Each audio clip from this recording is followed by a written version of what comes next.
So we have made it to what is officially the last lesson of the reading Hebrew from day one, except we finished day one last week.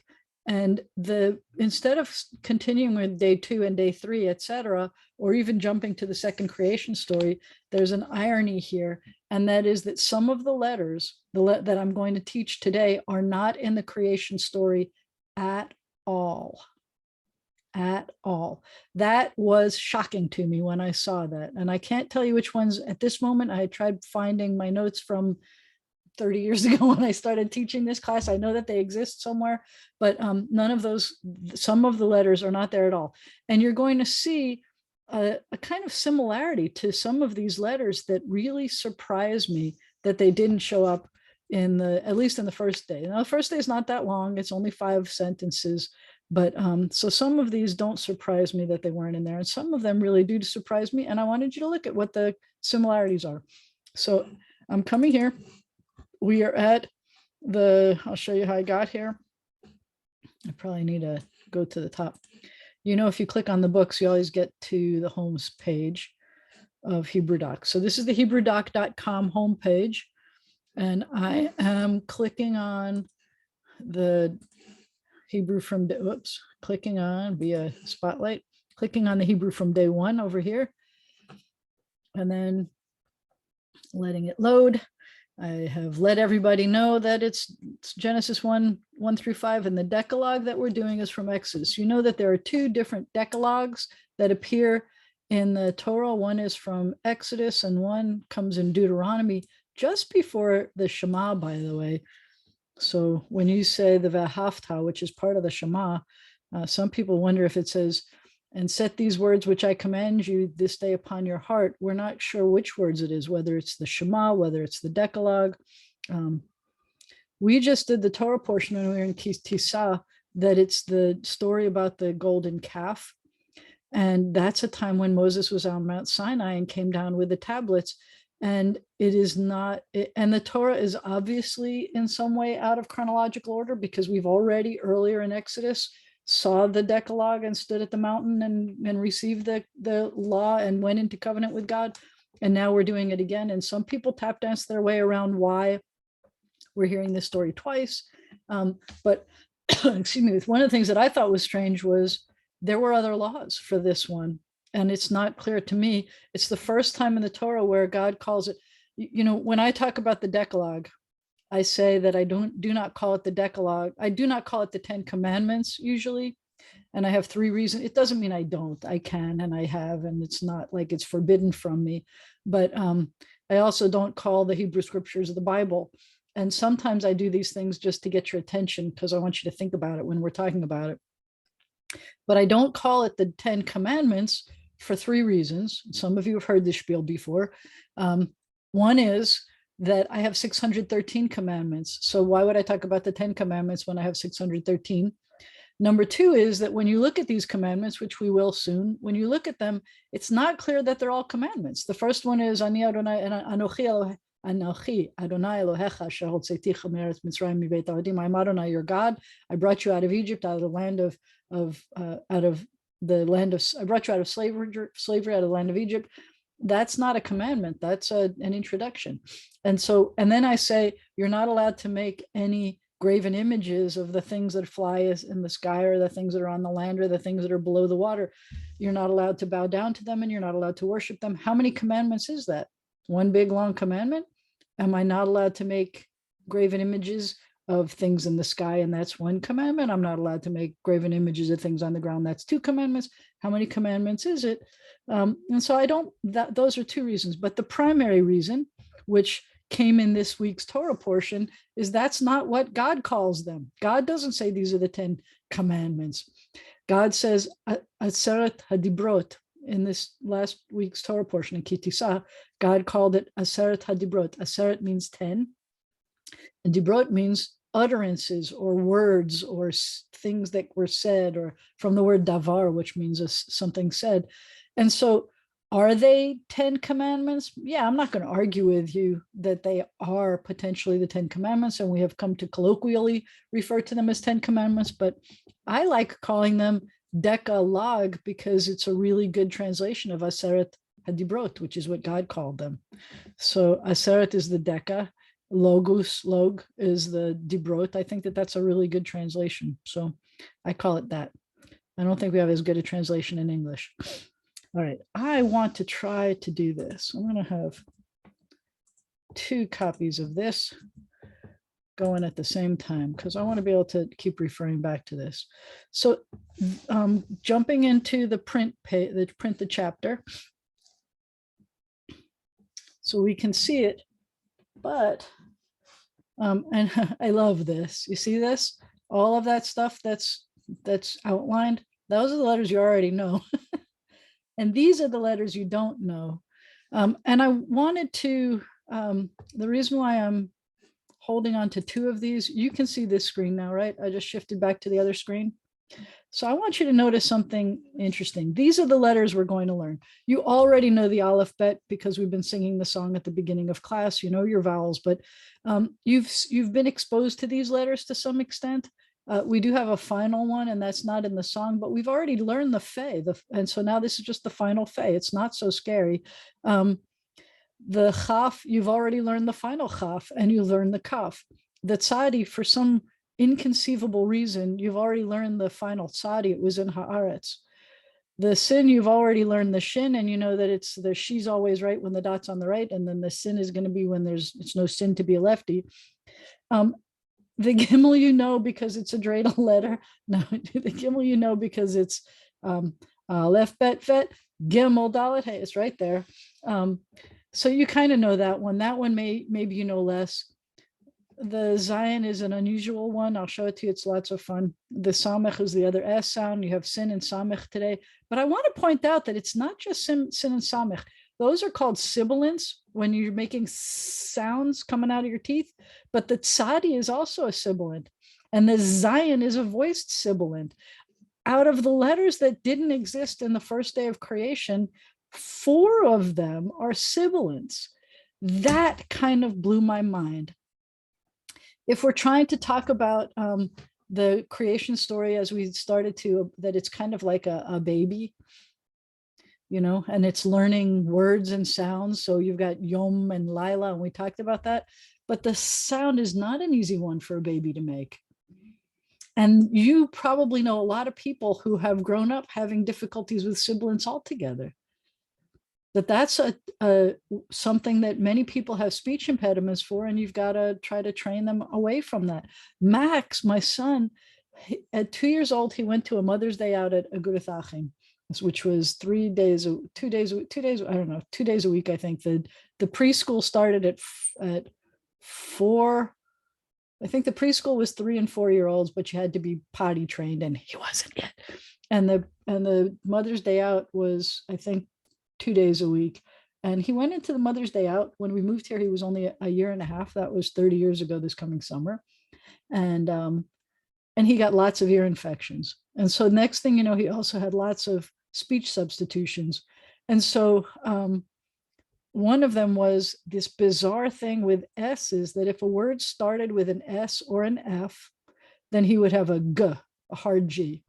And if there was an S or an S in the middle, or a Z in the middle of a word, it would be a hard D.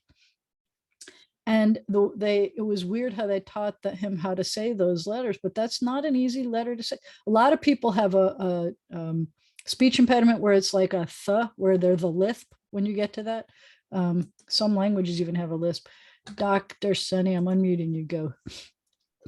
You're talking about this trouble some people have saying this sound, and that babies have trouble. There's a story in the Bible, and I can't remember. It's in one of the Right, the shibboleth. The shibboleth. Yeah, right. that's right. Is that the same kind of thing you're talking about? Let me tell you, and it's so cool because I watched it happen in action.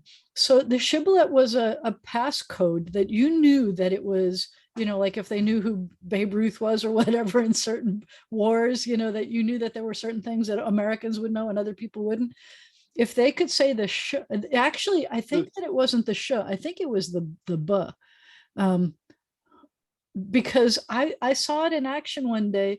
It was late at night. It wasn't late at night, but it was dark, and I was going back to my dorm because it was winter. So night comes earlier. And I was going back to the dorm, and they drop you off at the street, and you have to walk up this whole long driveway. And there was a guy in the like kind of a grassy area, and he was like doing a fire. He had a flashlight, and it was freaking me out that there was this guy there.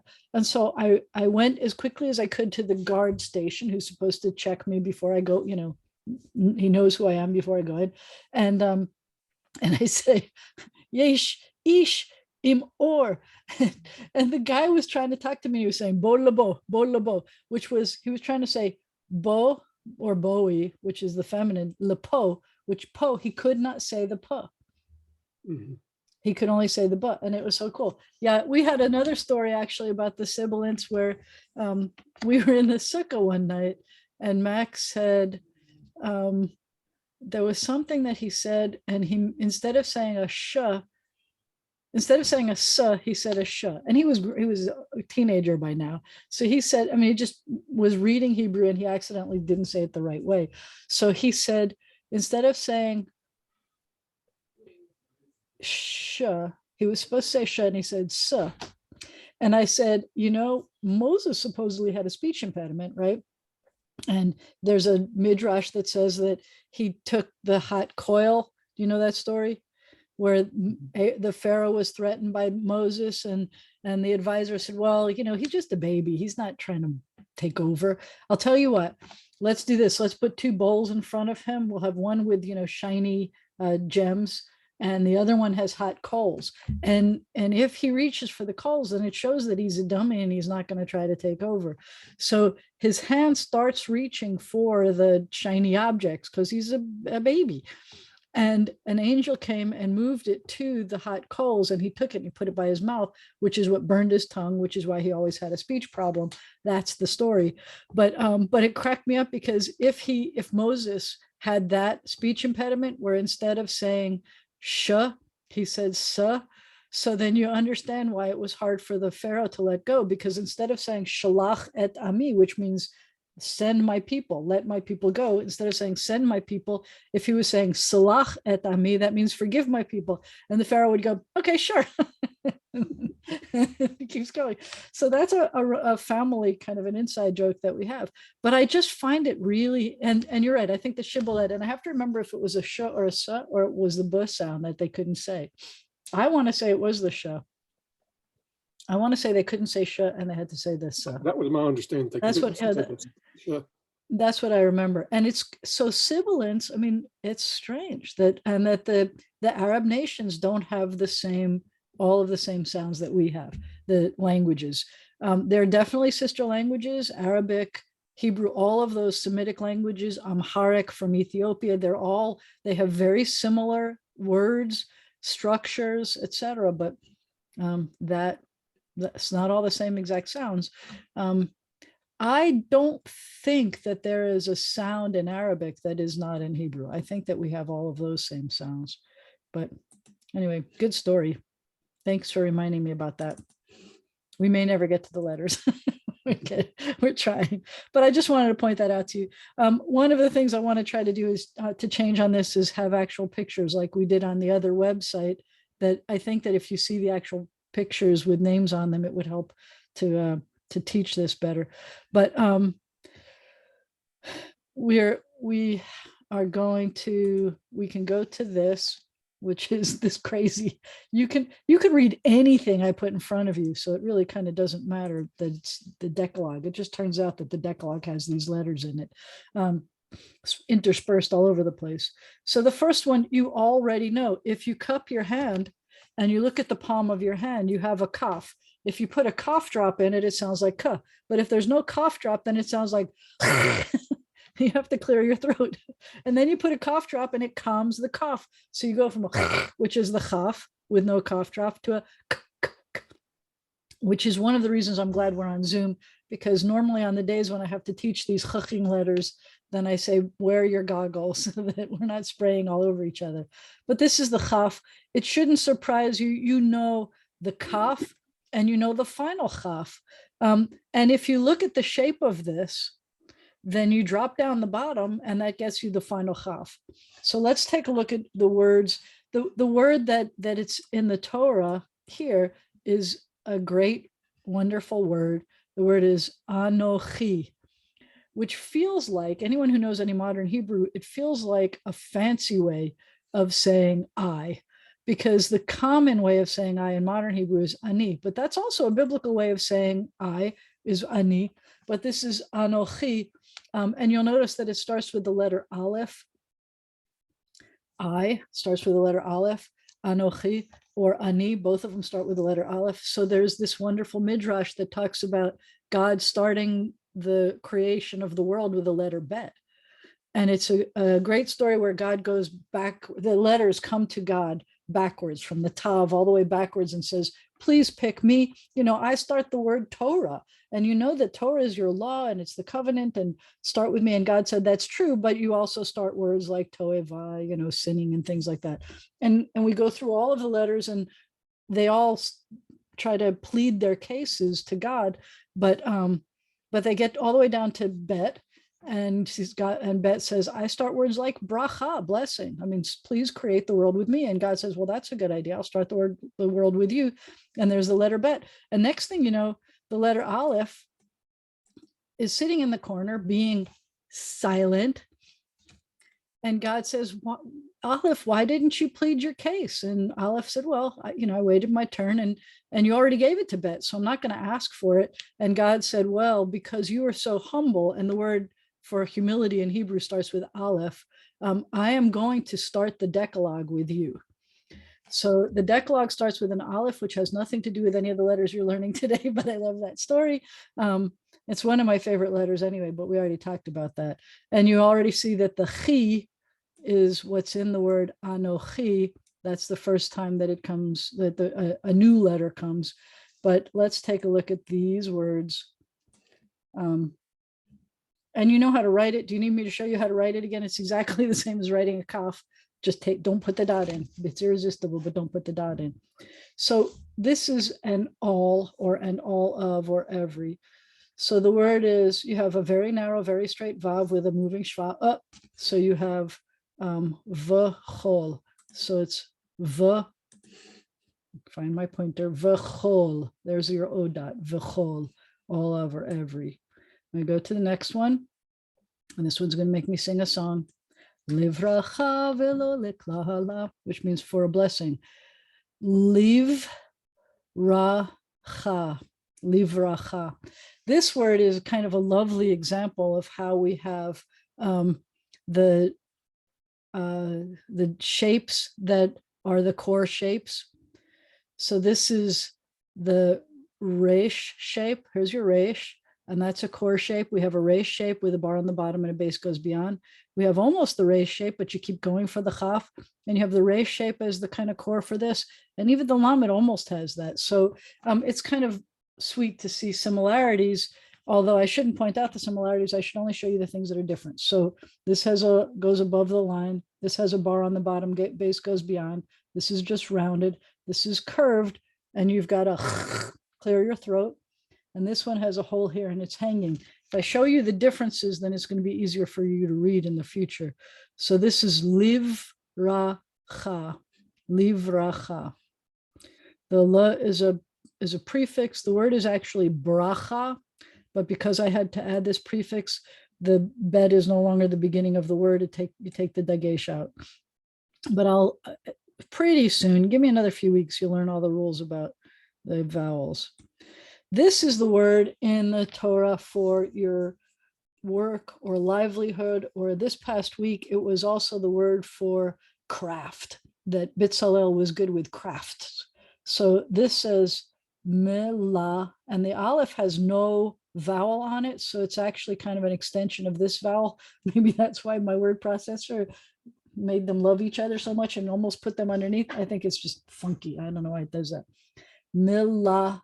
I think that it just doesn't know where to stick it under the lamed. Milacha, milacha.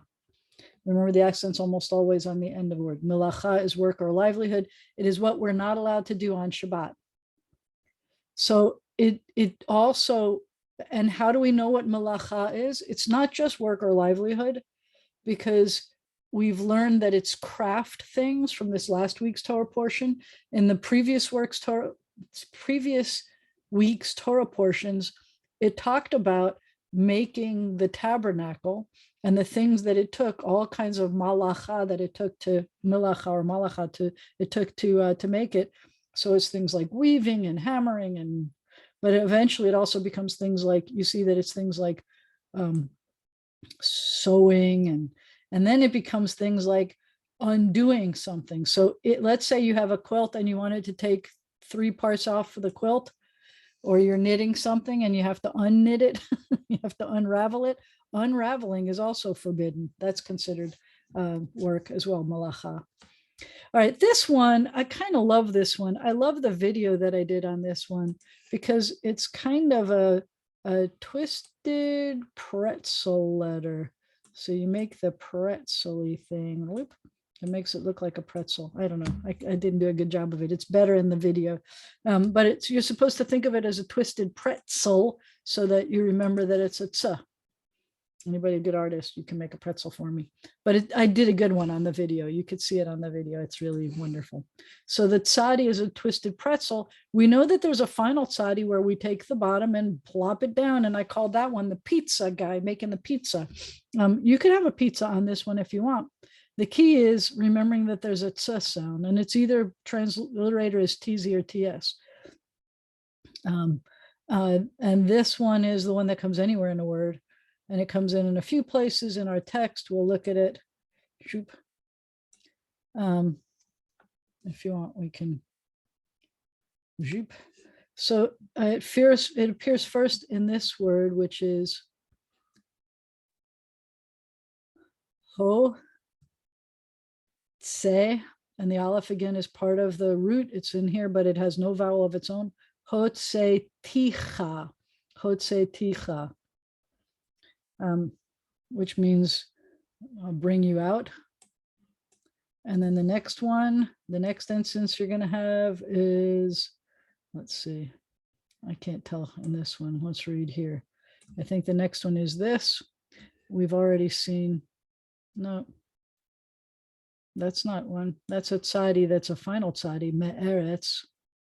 This one is the not so final tzadee. Come on and show it. Here we go. 2 words. So this one is Mitzrayim. Mitzrayim. That's how you say Egypt in Hebrew. Every time you have an ayeh pattern, it's going to have the accent's going to be on this one. Mitzrayim means Egypt. Some people say that it comes from the word tsar, which is narrow, that either they were narrow-minded or there's a narrow place between things. And so, and then we go to all of the ways that it's in there, but other vocabulary just to practice. So we have tsa, and this is a Pheh. Remember, it's a featureless face. You take your fangs and put it over. It looks like a mouth. Tzafon, there's a final nun. Tzafon means north. Ufaratzta, ufaratzta, ufaratzta, ufaratzta, yama v'kedma, tzafona v'negba. God, and we spread out. Whoa, whoops, let's do this one. We don't even want to do this one. This one is it's got an asterisk here to show that it's the word that's actually in our text. This one is tirtzach, tirtzach. You'll notice that there's no this vowel is not underneath here, where we would reverse the pronunciation, but it feels like it because it's going to be anyway. Tirtzach means you will murder, and you know that in the text itself it's going to say lo. It's going to say lo tirtzach, not the tirtzach, but tirtzach is murder. You will murder. Kind of funny the vocabulary you end up learning. And then this word is in the text too, and the word is. This one is a really fun one to read because we've got meats. That's easy. Then the next thing has to be a consonant. You're always going to see a consonant, vowel, consonant, vowel, consonant. Where's my vowel? This looks like a vowel, looks like the O vowel, but it's not. It's consonant, vowel, consonant, vowel, consonant, vowel. The vowel's here. So it's mitzvotai. Okay, and that's a tricky one. The root for this is tzadi Vav, hey, mitzvah. You've heard of a mitzvah or mitzvot. Mitzvotai, mitzvot is the plural of commandments. Mitzvotai, and that ending means mine. It's how you say something that was plural and it's mine. Mitzvotai, my commandments. And that's going to be in the text. Lexi, did I answer your question, or we'll get to it later?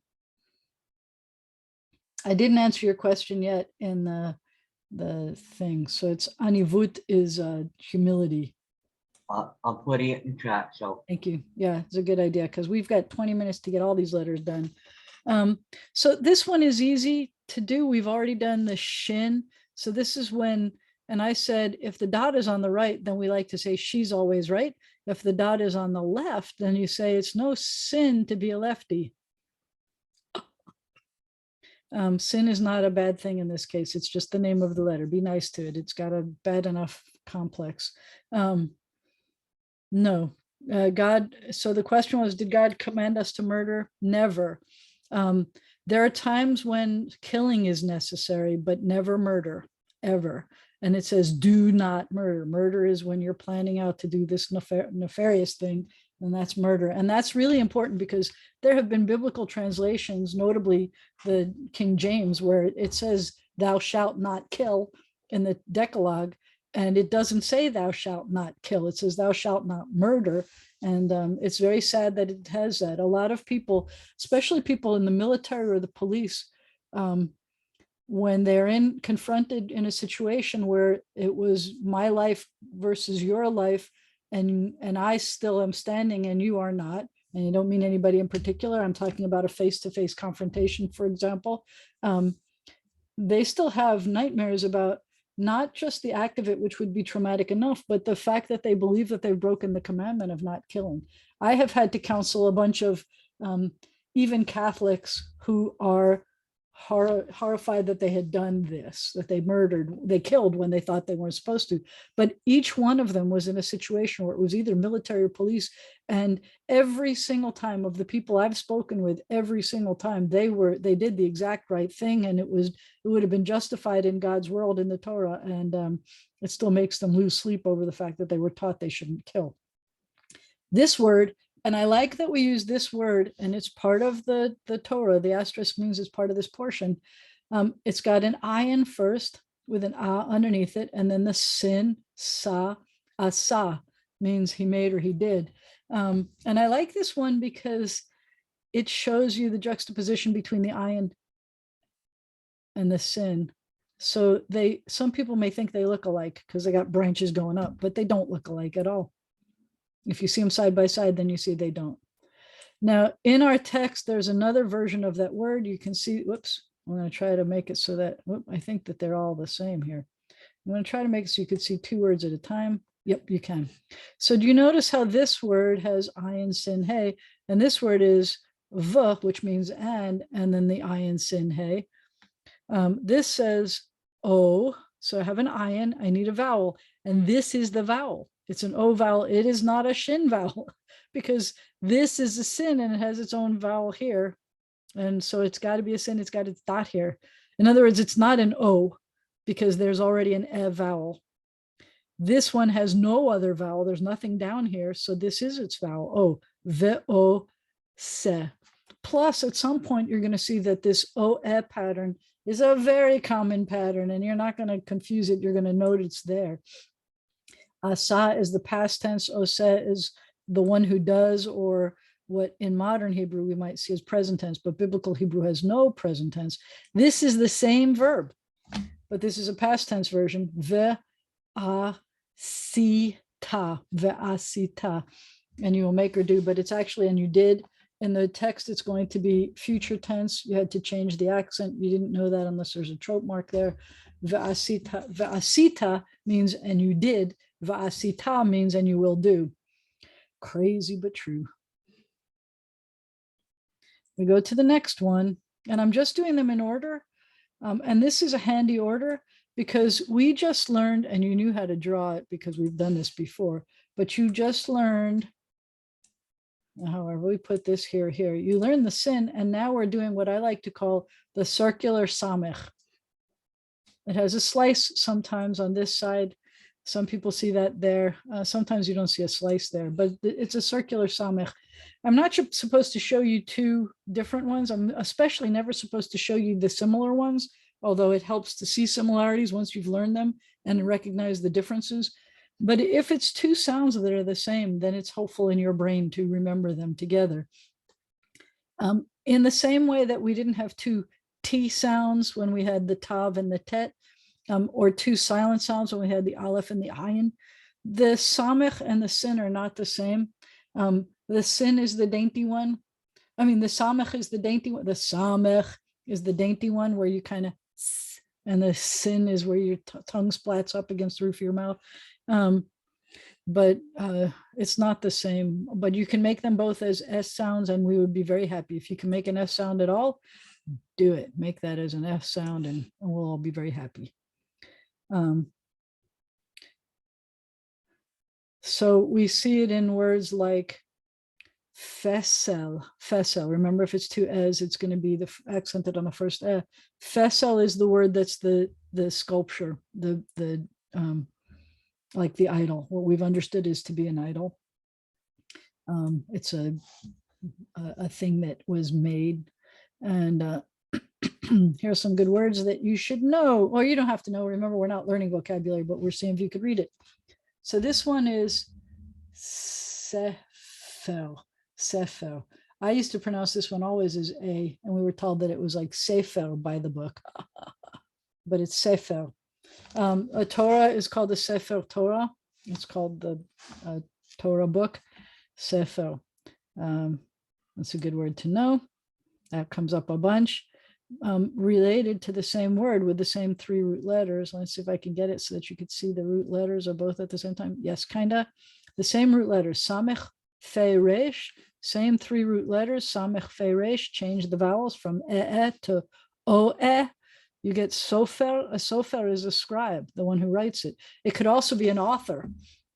The sofer could be the author or the scribe. We are looking to hire a sofer to we're trying to commission a new Torah scroll, a new Sefer Torah to be written. This is a wonderful word that it's really not a good translation. It takes a lot of letters to make this word to be understood. It's easier to know what you do to be this than it is to say it in English. So this is, you notice it's attached at the top, but there's no tail at the bottom. So it's a chet. This is che, circular Samekh, and the dingle dangle doohickey, chesed. Chesed is we translate it as loving kindness. It is not just being kind, and it is not just being loving. It is more than both of them put together, this loving kindness. You may have heard of the Hasidim, the Hasidim. That comes from this word. It was supposed to be a group of people who were practicing loving kindness. Not all Hasidim practice loving kindness anymore. Some of them were so super ultra orthodox and so condescending of other people that it's very removed from a Hasidic brain. It makes me sad, but that's still a good word to know.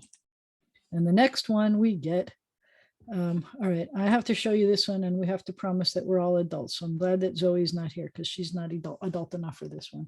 Just, it's a little bit of a joke. So this one, if we were to make a square around it, this is one of those narrow letters that it's going to only take up about half of the square. Same is true, obviously, if we're drawing it, it's only going to take about half of the square. So when you draw it, usually it's something like this: zig, zag, Zayin. The font that we have here, instead of arc, like angular, it's kind of curvy, but it's still a zigzag Zayin. The Zayin used to be the kind of the bayonet at the end of a rifle or a dagger, some kind of a weapon, but in colloquial Hebrew, it's a penis. You're welcome to look at it and say, oh yeah, sure, that looks like a penis. The teenage boys, I was there as a teenager, remember I spent a year there, and they loved saying that they had a Zayin Gadol, and we say, keep it to yourself, dude, we don't care. You think that's very cool, you can say that. I'm so proud of you. The cursive is going to fill up a box, and the cursive is going to look like this. La la la.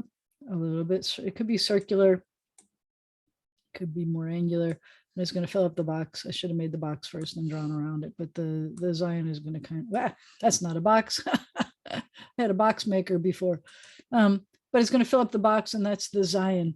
The fun thing about the Zayin when I teach it to you today, I'm taking these away so I can move down, is the Gimmel. So if this is a Zayin, I shouldn't have done it in the yellow. Let's try it again. Change the color. If this is the Zayin,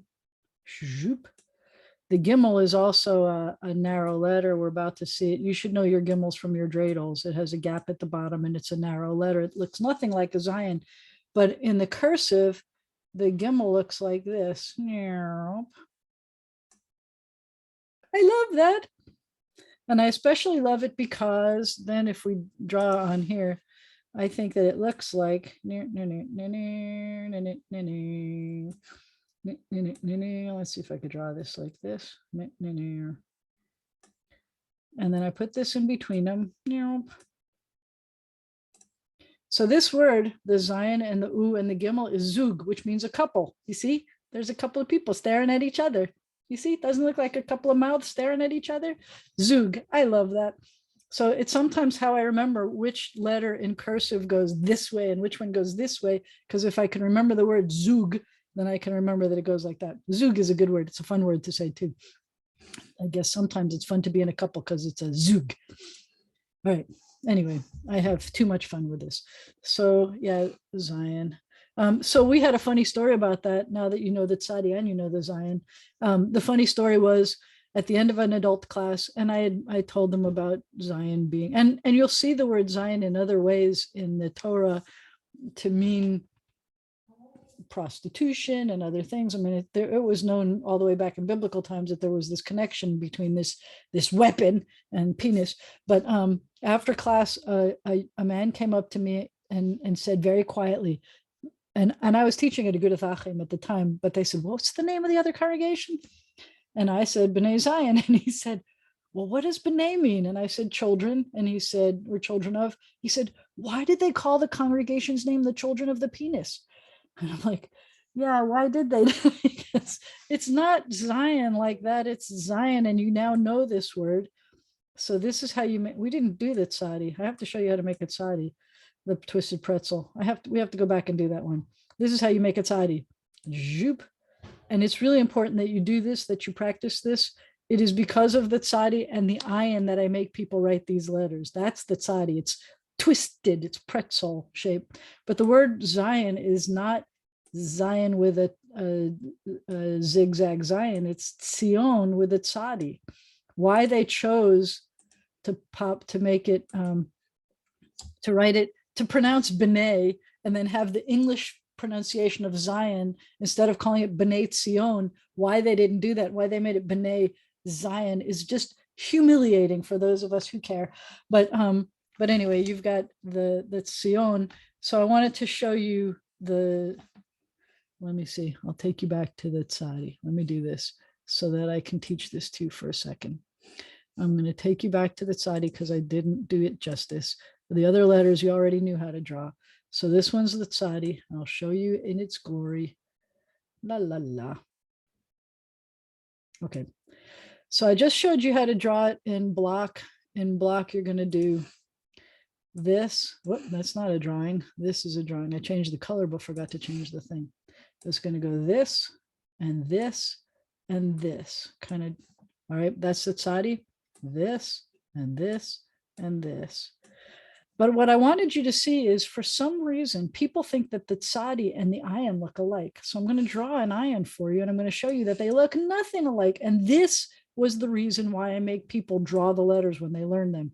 I used to not make, I don't care if you can write these letters. It really doesn't matter for reading. If you're doing biblical Hebrew, there may be it may be rare that you ever have to learn how to write those letters. But you're going to start like this, which isn't the way that Tzadee started. And then you're going to come here and you will see that they are nothing alike. The Tzadee is going to go angular, twisted like a pretzel. Okay, it starts like that. And the ayin is going to go down and over, and then like this. And if I show them to you in a textbook font, they may look similar, like I said, with the sin, because there's, flamey things coming up, but they are not at all similar. And as long as you remember this one's the twisted pretzel and you've ever written it, you're going to remember it. Excuse me, that's my hint. All right, so then we go down, down, down to we did the Zayin, and now we do, we didn't practice the reading the Zayin. Let's see what kind of words they have for us for Zayins. It's the zigzag Zayin. We're not going to do the e. This is a good one. I'm going to go backwards because we can. So this one means luck or fortune. And you've heard this one. You probably know it better in Yiddish than you do in Hebrew. But in Hebrew, it's Mazal. Remember, we have the missile mountain mem with the bottom is missing. Ma, zigzag Zayin, Mazal, tallest letter. Mazal. That means luck or fortune. It's also your horoscope sign. Mazal is a luck, fortune sign. If you want to say this and you're referring to a feminine thing because you already know what it is, but you want to say, Mazarth, what is this? But you know what it is. Anyway, there are only 2 times that it's socially appropriate for you to ask what the thing is when you already know what it is. One of them is in a language class, because I can say, Mazda, what's this? And you say, oh, it's a mouse. But I know what it is. Otherwise, I wouldn't be using it. I may forget it, but in a language class, you can. And for a toddler. And if you're asking a little kid who has no vocabulary and you're trying to work on their vocabulary, you could say, Mazda, oh, it's a ball. You're right. It's a what kind of ball? It's a red ball. You're right. You can do that. And that's a socially appropriate conversation for toddlers and for language classes. But this word, you have the zigzag Zayin and you have the O dot. It's the only vowel you see there. You have an aleph that has no vowel on its own, and the tav obviously is not going to have a vowel because it's the end of the word, and the word is zot. Zot. Are you seeing it? Nobody's asking any questions. The mute part is lovely and also frustrating at the same time. Zot means this is, or this. There's no is in Hebrew. This is what you would say for the this for masculine. Zeh. Zeh. So if I want to say, what is this? I would say mazeh. And usually you have no idea what it is when you're asking in most conversations.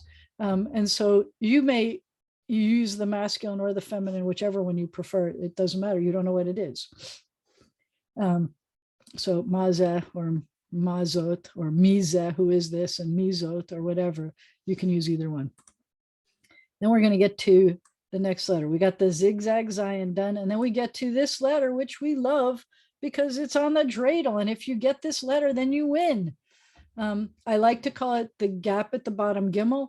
It looks very similar to our narrow nose nun, but the narrow nose nun has a nostril on the bottom and not a gap at the bottom. I like this letter because it reminds me that each of these letters were also pictographs. So this one reminds me of a gamal, a camel. Does that look like a camel? Not exactly. Looks like a mountain that's walking around pushing somebody. But so if I have my Gimmel, I'll try it again. Gimmel, and then I make my gamal. That might be a better gamal. You get the idea. And it's gamal in all of the Semitic languages. It's the same word, and it looked like a gamal. Let's go down to the word in the text is v'gercha, and I showed you how to draw it. I'm sorry, I should have done that closer to the letter. I showed you it's a narrow letter. You can see that when it's in a word. There's supposed to be a gap there. Come on, mouse. And in the cursive, I already showed you, it goes like this, and it's facing the other partner, Gimmel. Don't say it looks like a C. It will make me very sad.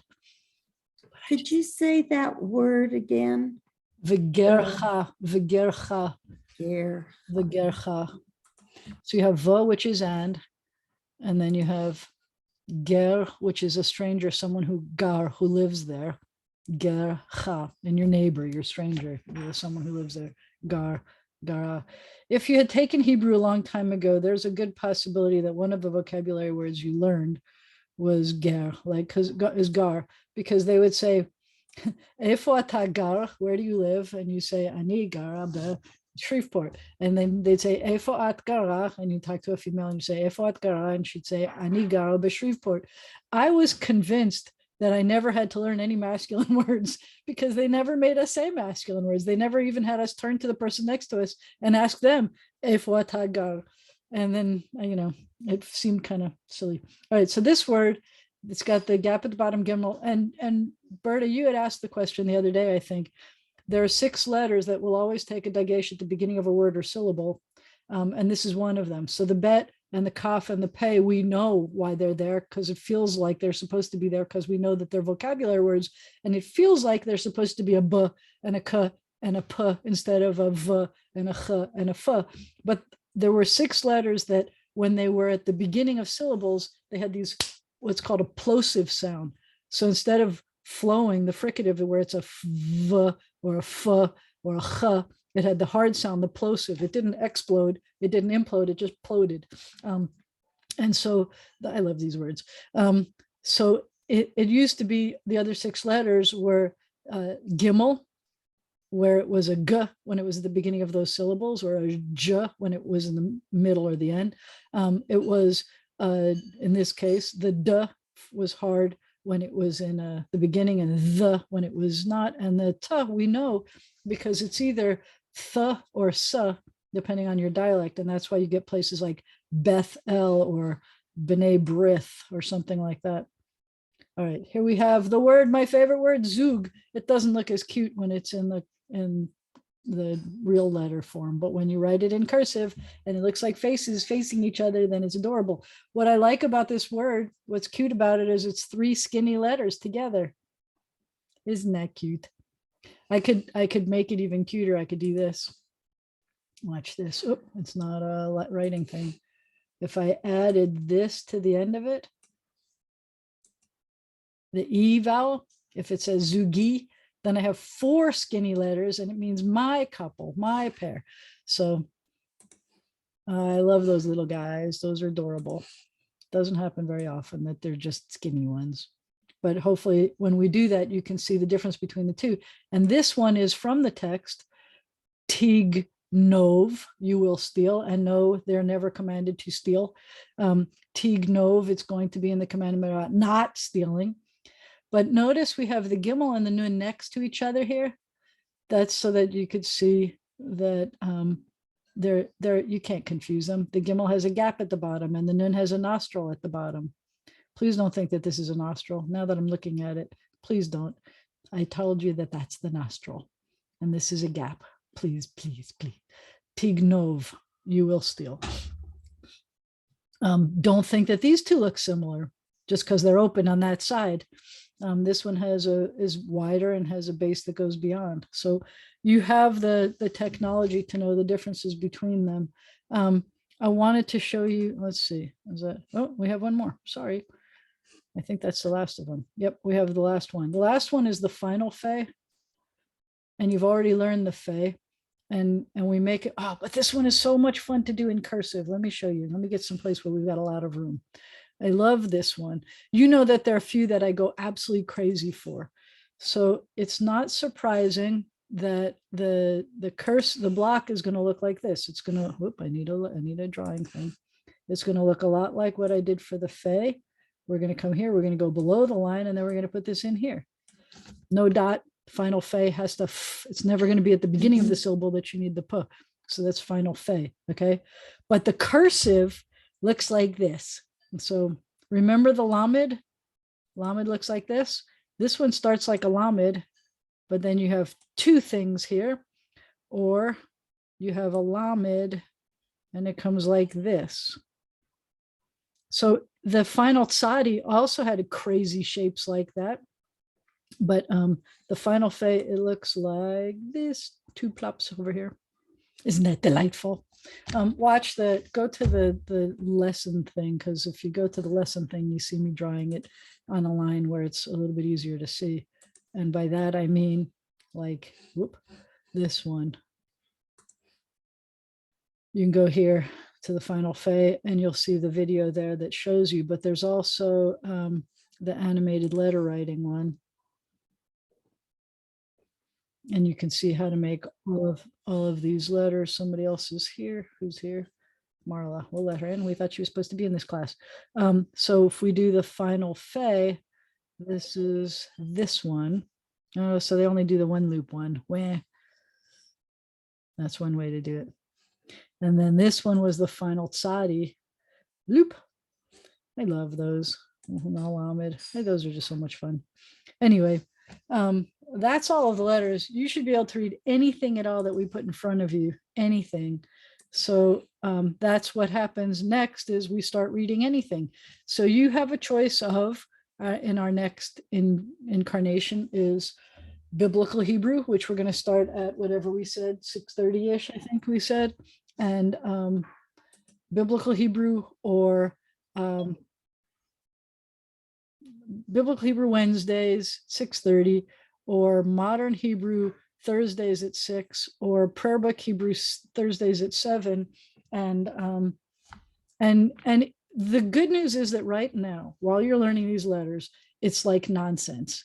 It's not real words. Once you start learning words, the very beginning of each of those classes, you're going to learn some vocabulary. Some of the vocabulary you already know. So it's going to teach you words like Avraham. You know Avraham. So the fact that you already know the word and then you see the letters to be able to read it, that helps. All right, I need to know who is iPhone 318-469-7448. Who are you?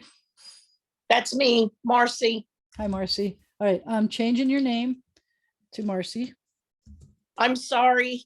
Oh, you're good. I just don't know who it is, and we're not seeing you. We're just seeing like ceilings and cabinets. So the only time I ever had a Zoom bomber was somebody who I let in thinking, oh, sure, why not? And then they put a Zayin on a giant Zayin on my screen.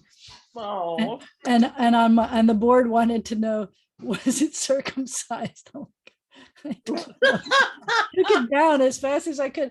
I asked everybody who was in the room at the time, was it circumcised? And like nobody remembered.